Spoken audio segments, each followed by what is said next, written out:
It's exciting to see these magnificent California gray whales suddenly appear along the Oregon coast. Hello, I'm Michael Nowak, Chief Park Ranger with the Bureau of Land Management here at Yaquina Head Outstanding Natural Area in Newport, Oregon. Each year, hundreds of people come to the Oregon coast hoping to see California gray whales during their annual migrations. Several locations along the coast are ideal spots for sighting whales. The Whale Watch Week program, supported by the Bureau of Land Management and other agencies along the coast, has volunteers who give visitors information about gray whales and the latest sightings. Knowing something about these whales and what to look for will make your visit more enjoyable. Gray whales are mammals just like you and me. They breathe air, are warm-blooded, and give birth to live young. Adult gray whales can be as long as a school bus, nearly 40 feet in length and weigh as much as 35 tons. Most of their light gray mottled look is caused by the barnacles and whale lice attached to their skin. The gray whale is a filter feeder. Unlike toothed whales, such as sperm whales and orcas, the gray whale has baleen hanging from its upper jaw. This stiff, horny material is made of keratin, very similar to our fingernails. Baleen plates can grow to 15 inches in length and number 180 on each side of the whale's mouth. These overlapping plates act like a large strainer or screen, filtering food from the water and sediment.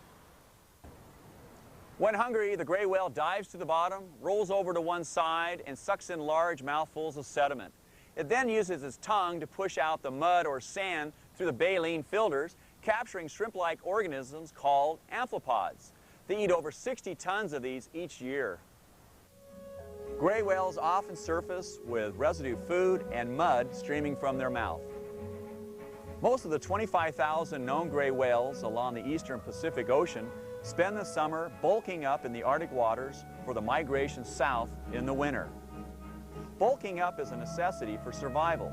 A gray whale might not feed again for 3 to 5 months, losing up to 5 tons of blubber during this time. In the fall, they begin a 5,000 to 6,000 mile swim to Mexico. They generally move in a group called a pod. It takes about 2 months to make the journey. The average gray whale swims the equivalent of 6 times around the world during its 50-year lifespan. In the warm lagoons along the Baja Peninsula, the whales breed and 13 months later give birth to a single calf measuring 15 feet in length and weighing between 1,500 and 2,000 pounds. The calf can grow to about 26 feet in the first year and double its weight in about 2. In spring, the long trip north begins. Many gray whale cows and their calves don't make the full migration. Instead, they feed along the west coast during the summer months. While gray whales are spotted offshore much of the year, it's easiest to see them during their northern migration and during the summer months when they are closer to shore.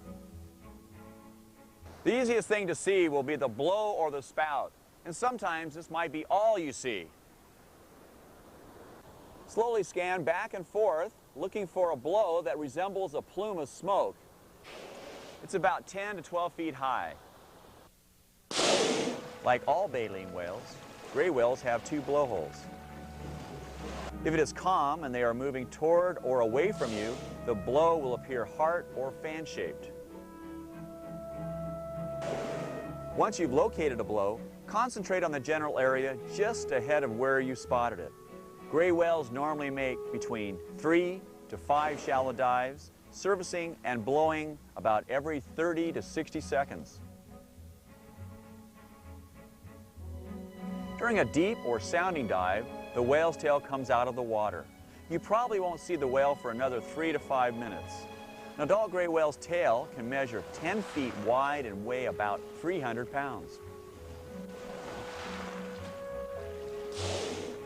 The best time to look for whales is in the morning hours, because the ocean surface is usually smoother. Whale watching is much more difficult during stormy weather. Sometimes it's easy to mistake a breaking wave or a whitecap for a blow. Unlike a whitecap, however, a blow will momentarily hang there even during windy conditions.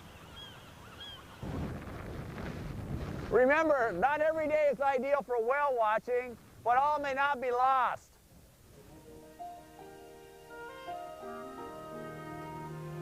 When the weather turns bad, one thing you can do is visit our Interpretive Center here at Yaquina Head. The exhibits explain such things as gray whales and the early history of the headland.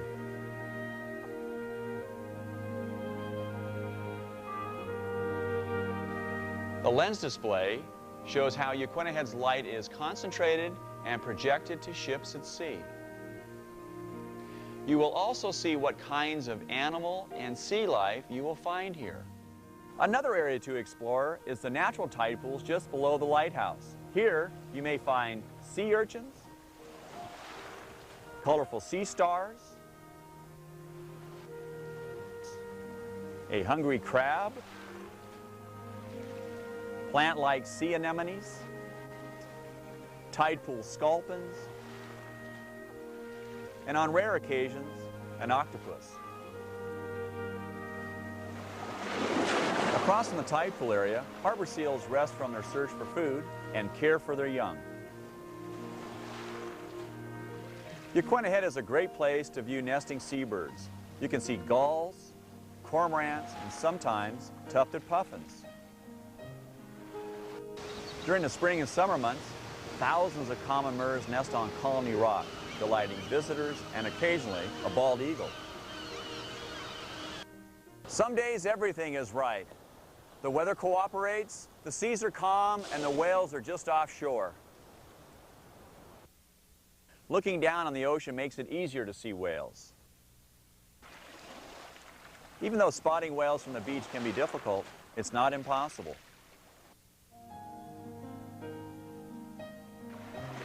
If you're adventurous, spotting whales from a boat can be exciting. Commercial whale watching boats do their best to give you good views without harassing the whales.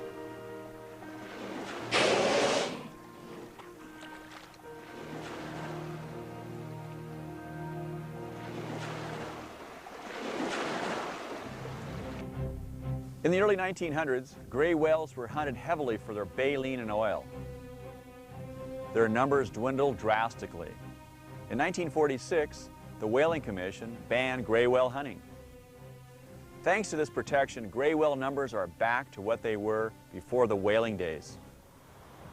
With the increase in gray whale numbers, sightings along the coast have also increased. Look for a spy hop. A spy hop is when a whale raises its head out of the water. No one knows why, but some people think the whale is trying to hear better or taking a look around. The ultimate in whale watching is a breach. A breach is when a whale leaps out of the water. No one is sure why they breach. Perhaps it's to remove parasites, communicate, or just have fun. Well, here we are at the end of another great whale watching day. We remembered our binoculars. We dressed appropriately for the condition. Most importantly, the whales were very cooperative. Remember, not every day will be this successful. It may take several trips before you get a chance to see one, but don't give up.